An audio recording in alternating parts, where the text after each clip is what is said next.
Get on a win streak. In this episode, I'm going to address the question, how can I fight depression on my own? This is a very important question, and I'm going to give you some insights into helping yourself or maybe those that you care about, your loved ones who often fall into depression. And this is one of the most powerful tools that I'm going to disclose in this episode to help you fight depression on your own.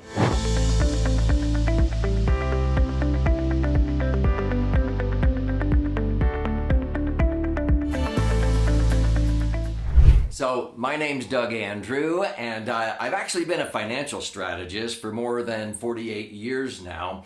But in the process of helping a lot of people optimize their financial assets, I've held many classes on helping families to create a legacy and to teach their children and grandchildren how to be responsible and accountable and how to handle the curveballs in life that we all face and so forth. In fact, my wife and I have mentored many troubled youth. I happen to be on a board for teenage suicide prevention, and I volunteered for more than 5 years at a crisis center where every single week I would meet 2 different days with teenagers who had often attempted to take their life, sometimes numerous times. And so even though I'm not an expert, I'm not trained, I don't have any college degrees in this, it's amazing what we were able to accomplish in just 1 hour with many of these young people who were suffering from severe depression.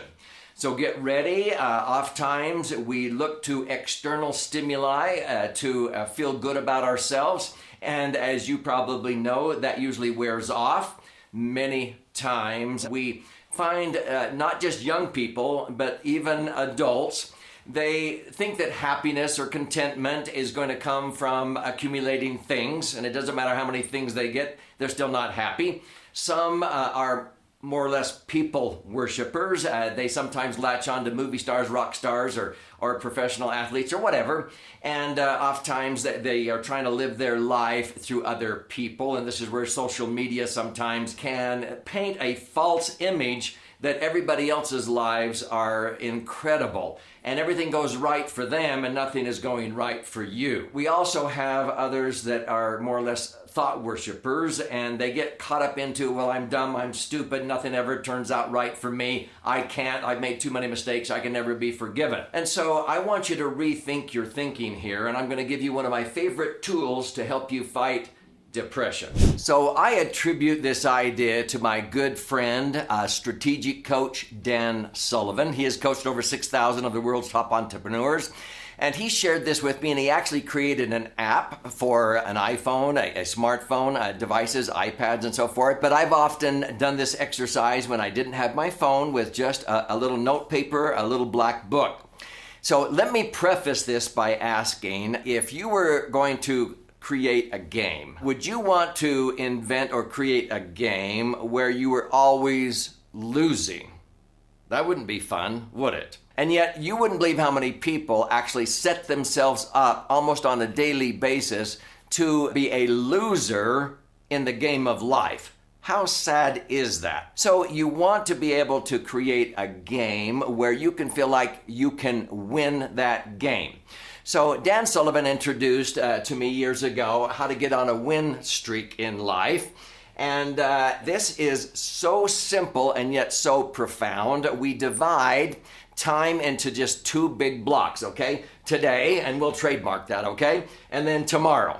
We're going to focus on today and then tomorrow, and we are simply going to write down a list of 3 things.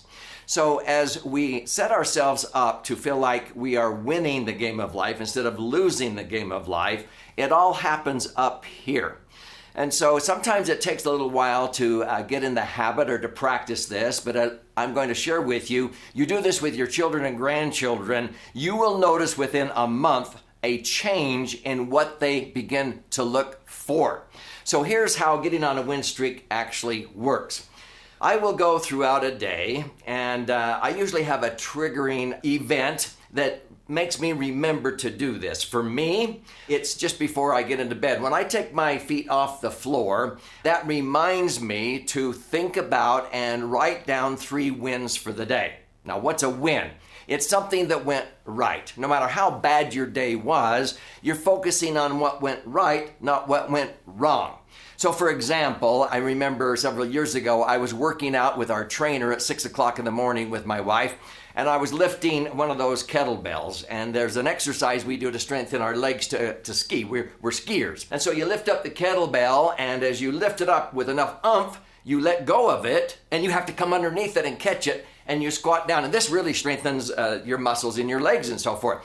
Well, I was thinking about other things, and my trainer has to constantly remind me to focus.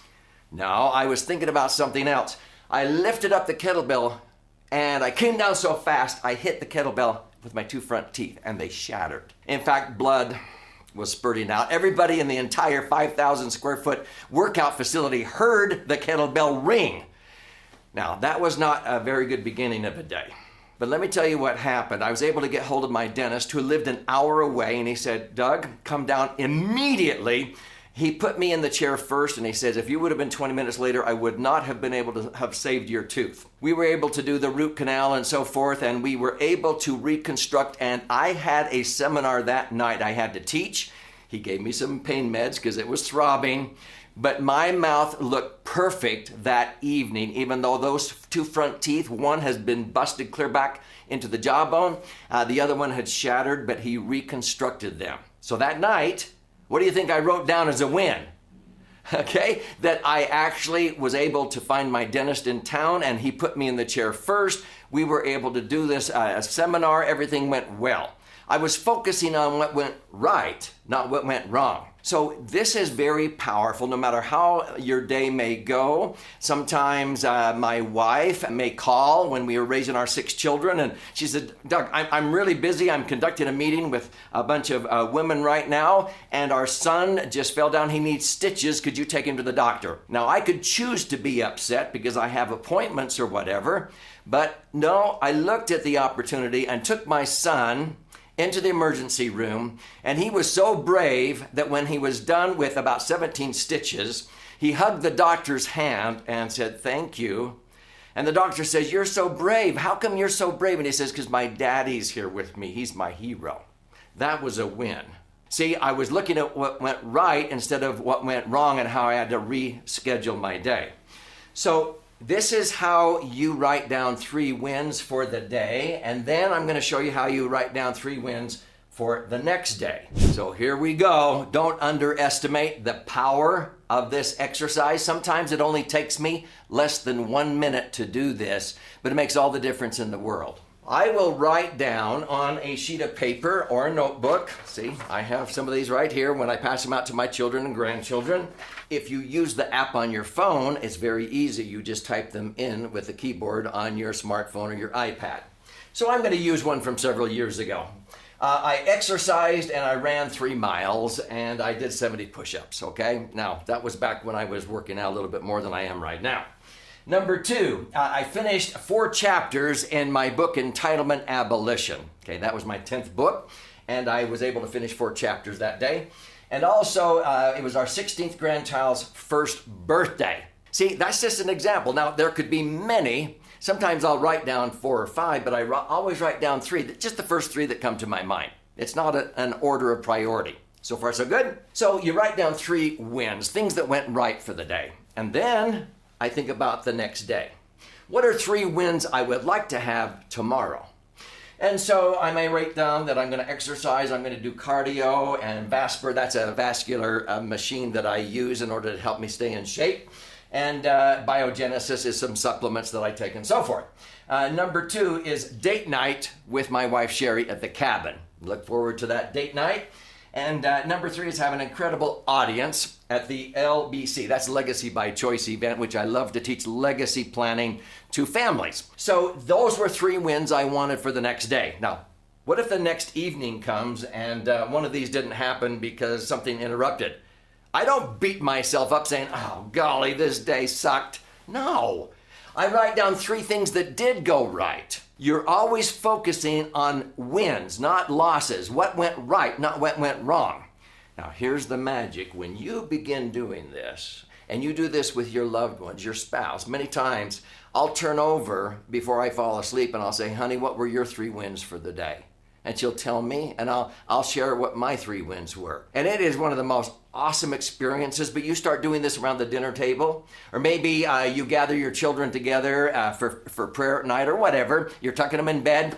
You have them think about 3 wins. Now, I'm here to tell you, sometimes they'll say, well, nothing went right. The teacher didn't call on me. I was bullied. They make fun of me. When you ask, and they know that every time we have dinner, we are going to be asking what went right, this is what happens. Now, before I share with you what happens, which is profound, if this is intriguing you and you want to learn more about powerful strategies and exercises like this that are so simple, but they are game changers. They can save lives. Be sure and click like, subscribe, and share the video. I post an in-depth answer to a question almost on a daily basis on this channel. And at the end, I'm going to show you how to get a free copy of this book, Entitlement Abolition, where this and many other exercises like this are disclosed in this book.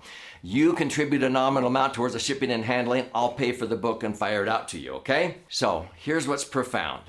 When you begin to do this in a ritual, pretty soon you will notice your children, your grandchildren, your loved ones know that you're going to be asking. And you may have to prod them. Johnny, you went to school today with your head on. Way to go. That's a win. Oh, Dad.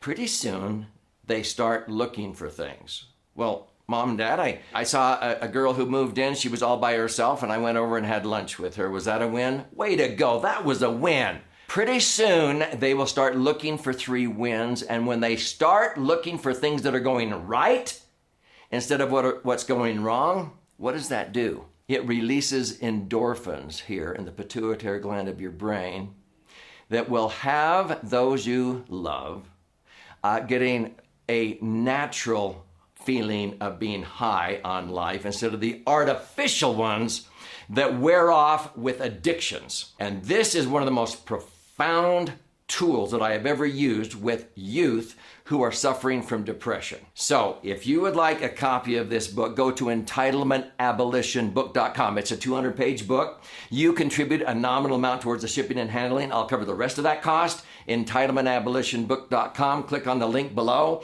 and I'll send out a copy of this to you. And there are more than 20 tools like this that you can implement with those that you love.